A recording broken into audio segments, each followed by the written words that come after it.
Hey guys, so today we'll be doing an unboxing on this. This is the all new iPhone 13. Very hard to come into stock at the moment. Had trouble trying to pick one up. So I did get the blue variant. It's more like a midnight blue.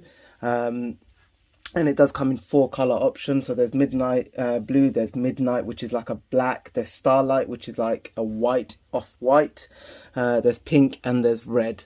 And that's again for the iPhone 13. The iPhone 13 Pro and the Pro Max do have more limited colors. So what we're going to do is just quickly unbox it and go through the specs. So let's get straight into it, guys. So with the new iPhones themselves, they don't, as you can see, the box is very thin. That's because when we open it up, you'll notice there's no charger. There's only the included cable. And they've removed the packaging, the plastic packaging, which I guess is good because, to be fair, we take it off, we bin the packaging, so who really cares? So they just give you this little seal here.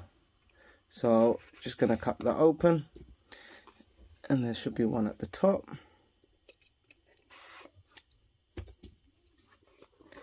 And let's do a slide. Comes out very nice. So as you can see, you're introduced straight away to the phone itself. In the box at the top, don't think you get anything. No, it's just a little camera cutout. It's quite similar color. It's a bit more darker on this than on the box itself.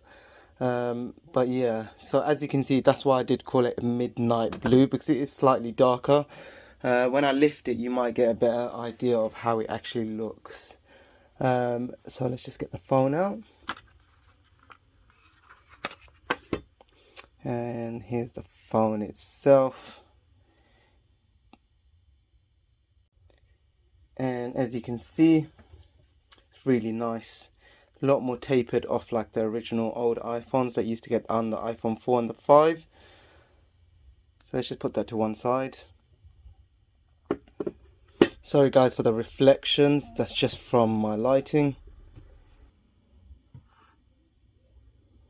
So what else do you get in the box? You get this is the little SIM injection tool, and you get a single sticker, and that's about it.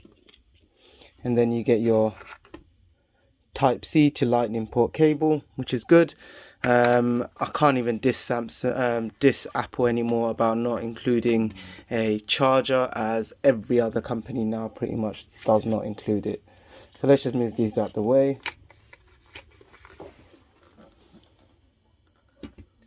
So let's look at the phone itself.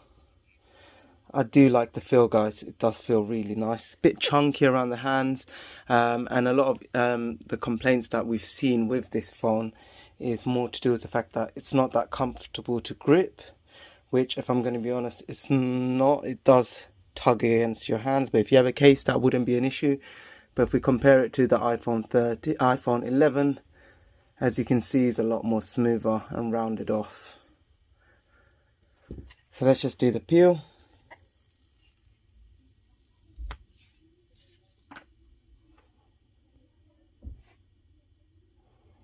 And that's it, guys. There's nothing else to peel.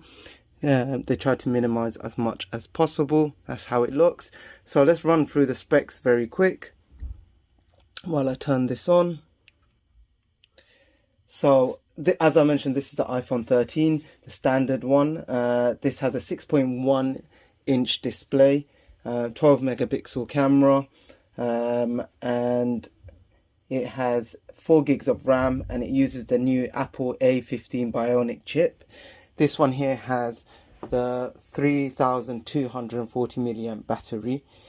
And as I mentioned, this one has few options in storage size as well.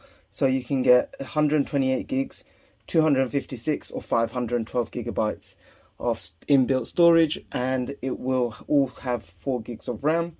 As I mentioned, it's a dual camera, so you've got your standard 12 megapixel camera with f1.6 aperture, 26 millimeter wide lens. Then you've got another 12 megapixel sitting at 2.4 aperture and 13 millimeter ultra wide lens. So that's the cameras themselves. Other than that, you get 4K at 24 or 30 or 60 FPS recording.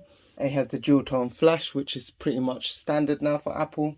That's about it, guys. There's loads of other little features. We all know about this iPhone. If you're interested in buying it, you would already know pretty much the specs. I'll leave links to the Apple website or a website that I use to look at the specs. But let's just quickly compare it to the iPhone 11 side by side. So first thing, guys, you would notice is the notch. The notch is substantially smaller, but again, it's not going to make that much of a difference. It can, as you can see, it's already sensing that there's a phone nearby. That's the Apple software kicking in. So there's the notch. The actual size of the phone, slightly smaller. That's just because it's not curved off. So that's, I guess, if you like smaller phones, that will be a pro. But in my hands, I can honestly say that it feels a lot better to hold the iPhone 11 because of this curved rather than straight. The camera lenses itself, as you can see, that's a massive gain, guys. It's huge, and the layout's different as well. From the back, it looks fairly similar.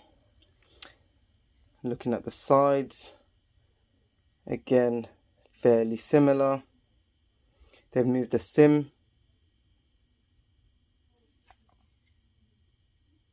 So the SIM is towards the volume button on this one, on the iPhone 13, where on the iPhone 11 it's near the power button. So that's about it, guys. That was just a quick unboxing and a quick look at the iPhone 13. What I'll do is a comparison between these two to see how they stack up. We'll do a quick speed run, battery drain, and we'll just see key differences in spec and see if it is worth spending that extra £300 that it is to get the iPhone 13, or maybe it's a better option to get the iPhone 11 if that's something that you need. So guys, stay tuned for that video and stay tuned for more videos. I'll be doing another video on top accessories for the iPhone 13 like I did for the iPhone 11, and we'll keep our phones immaculate, so stay tuned for that, guys. So again, guys, please like and sub, and peace out.